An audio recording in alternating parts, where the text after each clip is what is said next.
మన దగ్గర పోలింగ్ అయిందని. బీహార్లో మీరు ఎట్లా అయిందో చూసాం, 67% అయింది. సో ఇక్కడ దాదాపు 67 అన్నారు, 65 అన్నారు, ఒక ఎంతూజియాజం ఉండింది అక్కడ. ఇక్కడ చూస్తే మరీ ఇంత తక్కువ, అది బైపోల్లో, రెగ్యులర్ పోల్లో తక్కువ వచ్చింది అని అంటే మిగిలిన 119 స్థానాల్లో కూడా జరుగుతుంది, పెద్దగా శ్రద్ధ లేదు అని చెప్పి ఇక్కడ ముఖ్యమంత్రి గారే కానివ్వండి, అవతల కేటీఆర్ గారే కానివ్వండి, మేమైనా కానివ్వండి హోరాహోరీగానే ఇది చేశారు. బీఆర్ఎస్ కాంగ్రెస్ వారు అయితే ఇక మొత్తం మీద కాంగ్రెస్ వారు దూరం వెళ్ళిపోయి కాంగ్రెస్ అంటే ముస్లిమ్సే, ముస్లిమ్స్ అంటే కాంగ్రెస్ అన్నారు, అంత దూరం వెళ్ళిపోయారు ఓట్ బ్యాంక్ పాలిటిక్స్ కోసం. సో అయినా 47% అని అంటే ఒకటి నేను అనుకోవడం ఏంటంటే ఏమి నిర్ణయించవచ్చు అనేది ఏదైతే ఉందో, ఒకవైపు వీళ్ళిద్దరూ చేసిన ఓట్ బ్యాంక్ పాలిటిక్స్ రాజకీయాలు, ఇంకొక వైపు మిగిలిన సాధారణ ప్రజలండి, ఏది డెవలప్మెంట్ కావాలి, సబ్కా వికాస్ అని, సబ్కా ప్రయాస్తో సబ్కా వికాస్ కావాలని వాళ్ళు ఆధారితంగా రాజకీయాలు చేయమంటున్నారు. సో బేసికల్లీ మీ ప్రచార తీరుతలు ఎక్కడ చూసినా కూడా ఒక మతాన్నే అన్నా, అవతల పక్క 1,00,000 మంది ముస్లిం ఓటర్లు ఉన్నా, మనం 3 లక్షల మంది ఉన్నామన్నా, ఎందుకు ఓటేయమన్నా అని చెప్పి ఒక రియాక్షన్ గా, అంటే ఈ ప్రచారాలకు నాంది పలికిందే. మీరు ఒక విషయం చెప్తాను, ఒక రియాక్షన్గా వచ్చింది. ఎందుకనంటే నాంది పలికింది మేము ఎప్పుడండి, హిందువులు అంటే బీజేపీ హిందువులు అని చెప్పేసి మేమేమి ఎక్కడ అనలేదు. ముఖ్యమంత్రి లాంటి వారే వచ్చి సీదా దిగి ముస్లింలు అంటేనే కాంగ్రెస్, కాంగ్రెస్ అంటేనే ముస్లింలు. ఆఫ్ కోర్స్ వాళ్ళ పరిస్థితి కూడా అట్లాగే ఉంది.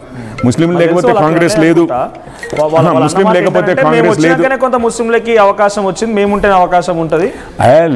మీరు భలే ఉన్నారు, వారు వచ్చిన తర్వాత ముస్లింలకు అవకాశం కాదు, ముస్లింలు ఉన్నందువల్ల వారికి అవకాశం వచ్చింది. మీరు అమేఠీ చూశారు, వాయనాడు చూశారు. రాహుల్ గాంధీ గారికి అవకాశం ఉండేదా పార్లమెంట్లో అడుగుపెట్టడానికి ముస్లిం లేకపోతే? వారు వాయనాడు దాకా ఎందుకు వెళ్ళారో మీకు తెలుసు. మళ్ళీ వారి సిస్టర్ ప్రియాంక గారు వాయనాడుకి వెళ్ళి కానీ లోక్సభలో అడుగుపెట్టగలిగే పరిస్థితి లేదు. సో ఇప్పుడు వాళ్ళ వల్ల వీళ్ళ వల్ల వాళ్ళ అని అంటే మీరు ఎవరైనా దేశంలో మొత్తం చెప్పగలుగుతారండి. ముస్లింలు ఆ ఓట్ బ్యాంక్ ఉండబట్టే కానీ కాంగ్రెస్ ఈ మాత్రమన్నా ఉంది, లేకపోతే ఆ మాత్రం కూడా ఉండేది కాదు అనే పరిస్థితి. జూబ్లీహిల్స్ నియోజకవర్గంలో బీజేపీ పోయిన ఎన్నికల్లో ఇక్కడ లంకల దీపక్ రెడ్డి గారికి సుమారుగా 25 పైచిలకు 25,000 ఓట్ల వరకు వచ్చాయి. సో ఈసారి ఉప ఎన్నిక ఇది మీరు అంటున్నట్టుగానే, ఉప ఎన్నికలో ఎంత హోరాహోరీగా పోరు జరిగింది ఇక్కడ.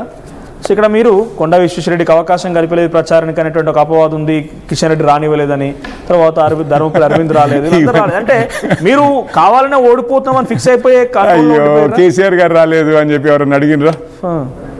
ఇంతసేపట్లో అసలు కేసీఆర్ గారు రాలేదని ఎవరైనా అడిగినా? ఎవరు వస్తారు ఎవరు రారు అనేది, ఎవరు వస్తారు ఎవరు రారు అనేది మీకు తెలిసిందే. బైపోల్ అది దీంట్లో ఏది జూబ్లీహిల్స్లో ఇప్పుడు ప్రస్తుతం ఉన్నది బీఆర్ఎస్ వారు, వీరికి ఎగ్జిస్టెన్షియల్ క్రైసిస్ అంటారు. మన వీరు ఎవరు ముఖ్యమంత్రి గారికి, రేవంత్ రెడ్డి గారికి అసలు ఎగ్జిస్టెన్షియల్ క్రైసిస్ అంటే ఇది గెలిస్తే ఒకవైపు, ఓడిపోతే అసలు తన పీఠానికే ఏమైనా నష్టం వాటిల్లుతుందా అన్నటువంటి పరిస్థితి.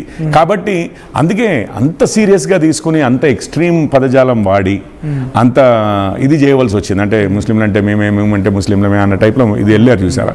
అంత బ్లేటెంట్గా ఎవరు చేయరండి, ఎందుకంటే అవతల సైడ్ నుంచి మీకు యాంటీ వస్తుంది కదా, ఆ భయానికైనా కానీ మరీ అంత చేసేవారు కాదు. కాకపోతే ఇప్పుడు మీరు చూసారు 50% లోపలే పోలింగ్ ఉండేటట్టుంది.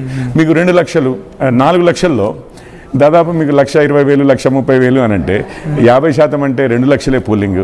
మెజారిటీ ఒకవేళ వీరు మోటివేట్ చేయగలిగి అది ఒక ఓటింగ్ బ్లాక్ లాగా ఈ ఓట్ బ్యాంక్ మాత్రం ఓటేసి ఉండుంటే మీకు రిజల్ట్స్ ఎట్లా ఉంటాయో అనేది మీకు అర్థమవుతూనే ఉంది కదా. అది సిచ్యువేషన్. మిగిలిన 50% మరి భయభ్రాంతులకు గురి అయ్యి రాలేదో, మరి లేకపోతే ఇంకెందుకు రాలేదో. ఎందుకంటే నేను జనరల్ ఎలక్షన్స్ గురించి మాట్లాడట్లేదు, అప్పుడు తక్కువ ఉండొచ్చు కాక.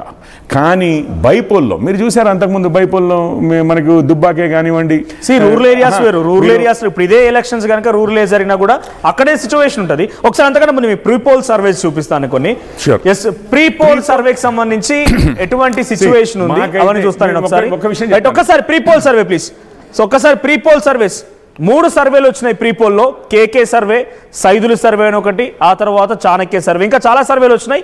కానీ ప్రధానంగా మనం మొదటి నుంచి ఈ ప్రీపోల్ సర్వేస్ అనగానే చూసేటువంటి వీటిని, ఎందుకంటే కేకే గతంలో ఆంధ్రప్రదేశ్ ఇచ్చినటువంటి రిజల్ట్స్ చూసిన తర్వాత కొంత క్రెడిబిలిటీ వచ్చింది. సో అది కొంత అథెంటిసిటీ ఉంటుందని పబ్లిక్ భావించే అవకాశం ఉంటుంది కాబట్టి దాన్ని ప్రధానంగా తీసుకున్నాం. పీసీఆర్ ఒకసారి కేకే సర్వే ప్లీజ్.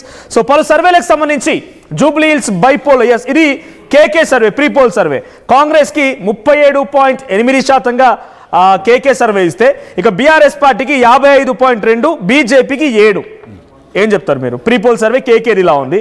సో దీనిపై మీ అభిప్రాయం ఏంటి? ఎందుకంటే ఆల్మోస్ట్ థర్డ్ ప్లేసే ఉన్నారు. మీరు అన్నారు థర్డ్ ప్లేస్, అక్కడైతే క్లియర్గా నెంబర్స్ కనిపిస్తున్నాయి థర్డ్ ప్లేస్లో ఉందని. మనం కొత్తగా నేనేమి ఇప్పుడు క్యాలిక్యులేట్ చేయాల్సిన అవసరం లేదు. కాకపోతే వీరిది ఏమైనా ట్రాక్ రికార్డ్ ఏమైనా ఉంటే అంతకుముందు మన తెలంగాణలో ఏమి ఇది చేశారు. ఇప్పుడు మీకు ఒక విషయం చెప్తున్నానండి, మాకైతే ఎటువంటి ఏజెన్సీస్ లేవు. సో మాకు ఫేవరబుల్గా డైరెక్ట్గా చూపించే ఏజెన్సీ లేవనంటే దేశం మొత్తం నవ్వుతుంది ఒకటేసారి, మీకు ఏజెన్సీ లేకపోవడం. సరే ఫర్ సెకండ్ మీ అభ్యర్థితో కానివ్వండి, బీజేపీ నాయకులు ఎవరన్నా కూడా ఇప్పటికీ యాక్టివ్ లైవ్ లో ఉదయం నుంచి మనం కంటిన్యూస్ కవరేజ్ ఇస్తున్నాము. సో దాంట్లో బీజేపీ ఏం ఉండబోతోందని అంటే, వాళ్ళు గెలుపు అనేటువంటి మాట కంటే కూడా మా పోటీ బీఆర్ఎస్ తోనే, బీఆర్ఎస్ తో మేము పోటీ పడుతున్నాం, సో బీఆర్ఎస్ పార్టీ ఓడగొట్టినామని అంటున్నారు. ఆబ్వియస్లీ 55.2% వస్తున్నాయని చెప్పి చెప్తుంటే వారితో పోటీ పడుతున్నామంటే ఫస్ట్ పొజిషన్ పోటీ పడుతున్నట్టే కదా. సెకండ్ ప్లేస్ మాదని వాళ్ళు బయటికి బాగా చెప్తున్నారు. మిగిలిన ఇద్దరు ఏం చెప్పారో చూడండి. మేము బీఆర్ఎస్ తో పోటీ పడుతున్నామంటే ఫస్ట్ ప్లేస్ వాళ్ళతో పోటీ. ఇప్పుడు బీఆర్ఎస్ ఇప్పుడు డిఫెండింగ్ ఛాంపియన్స్ అంటారండి, బీఆర్ఎస్ కదా డిఫెండింగ్ ఛాంపియన్స్. ఇప్పుడు ఆ సీట్ ఉన్నది వాళ్ళతో పోటీ పడుతున్నాం. డిఫెండింగ్ ఛాంపియన్స్ తో పోటీ పడతారు. సెకండ్ ప్లేస్ మాదే అని ధీమా వ్యక్తం చేస్తున్నారు. సెకండ్ ప్లేస్ మా పోటీ అయితే నెంబర్ 1 ఉన్న స్థానానికి అయినప్పుడు తప్పనిసరిగా డిఫెండింగ్ ఛాంపియన్స్ తోటే ఉంటుంది కదా. అంటే మీ ఉద్దేశంలో బీఆర్ఎస్ పార్టీ గెలవబోతుందా? అనట్లేదు, వారిదే కదా సీటు ఇప్పటి వరకు అయితే, వారిదే కదా. ప్లస్ ఇది ఎందుకు వచ్చిందండి, ఈ బైపోల్ ఎందుకు వచ్చింది? దురదృష్టవశాత్తు ఉన్న ఎమ్మెల్యే గారు చనిపోవడంతో ఈ పరిస్థితి వచ్చింది. సో వారిది ఈ పొజిషన్. ఇప్పుడు దానికి పోటీ పడుతున్నారు కాంగ్రెస్ అండ్ బీజేపీ. ఇది కేకే సర్వే. ఇంకో సర్వే ప్లే చేయండి పీసీఆర్. సైదులు సర్వే ఏం చెప్తోంది? ఈ 3 పార్టీలు జూబ్లీ హిల్స్ లో ప్రీపోల్ సంబంధించి చూస్తే సైదులు సర్వేలో, ఎస్ పీసీఆర్ ప్లీజ్, కాంగ్రెస్ పార్టీకి కొంత ఎడ్జ్ ఇచ్చింది Saidulu survey. So Congress party కొంత అడ్వాంటేజ్ ఉన్నట్టుగా ఎడ్జ్ ఇచ్చేసింది. కాంగ్రెస్ పార్టీకి ఇక్కడ గెలవబోతోందని చెప్పింది. బీఆర్ఎస్ పార్టీ 2వ స్థానం, ఇక బీజేపీ వచ్చేసి 3వ స్థానానికి పరిమితమయ్యే అవకాశం ఉన్నట్టుగా Saidulu survey. Yes Saidulu survey result ఇది. Congress party 45.1, BRS 39.4, BJP 15. కొంత మీకు ఇక్కడ డబుల్ డిజిట్ వచ్చింది. 7 నుంచి 15 వచ్చింది. 3వ సర్వే వెళ్ళేసరికి 30 అవుతుందో 35 అవుతుందో చూద్దాంలేండి. ఓకే, సో అంటే మీకైతే కాన్ఫిడెన్స్ లేదా? ఇదండి మీ కాన్ఫిడెన్స్ లేదా? నేను అనేది సర్వేల మీద మాకు కాన్ఫిడెన్స్ లేదు, మా మీద మాకు కాన్ఫిడెన్స్ ఉంది. నేను నిజంగానే ఇవన్నీ మొదటిసారి చూస్తున్నాను. నేను గ్రౌండ్ రిపోర్ట్ డైరెక్ట్ గా వెళ్ళినప్పుడు నేను 3 పార్టీల అభ్యర్థులకు సంబంధించి ఫోటోలు తీసుకుని, మరి పబ్లిక్ అయితే గుర్తుపట్టాలి కదా. ఎందుకంటే మన రూరల్ ఏరియాస్ అంటే ఎట్లా ఉంటుంది అంటే, డెఫినెట్ గా ఎమ్మెల్యే అంటే ఒక అవగాహన ఉంటుంది, పబ్లిక్ ఏదో ఒక రకంగా అటాచ్మెంట్ లో ఉండాలి.